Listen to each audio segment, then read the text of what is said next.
इस बार पद्मश्री अवार्ड की फहरिस्त में एक ऐसी शख्सियत का नाम शामिल है जिन्होंने वेटरनरी मेडिसिन के शोबे में बेमिसाल ताउन किया। डॉक्टर पुण्यमूर्ति नटेसन ने केमिकल वाली दवाओं की जगह रिवायती जड़ी बूटियों का इस्तेमाल किया। डॉक्टर पुण्यमूर्ति नटेसन, जिन्होंने वेटरनरी इलाज के शोबे में कई तरह की तहकीक की, लेकिन सबसे ज्यादा अहम है जानवरों की बीमारी के लिए हर्बल दवाओं का विकास।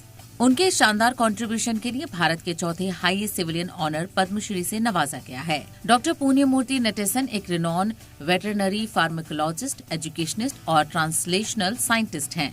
उनके रिसर्च स्टडीज की वजह से सिंथेटिक केमिकल्स का इस्तेमाल किए बिना जानवरों की बीमारियों का इलाज मुमकिन हुआ। नटेसन ने एथनो वेटरनरी प्रैक्टिसेस में पीजी डिप्लोमा प्रोग्राम की शुरुआत की, जिन्हें तनुवस और FRLHT TDU बंगलुरु के सबसे स्पेशलाइज्ड सिलेबस माना जाता है। भारत की सदर जमहूरिया द्रौपदी मुर्मू 23 जून 2026 को राष्ट्रपति भवन में मुनक्किद होने वाले प्रोग्राम में डॉक्टर पुण्यमूर्ति नटेसन को साल 2026 के लिए पद्मश्री अवार्ड से नवाजेंगी। ब्यूरो रिपोर्ट, सलाम टीवी।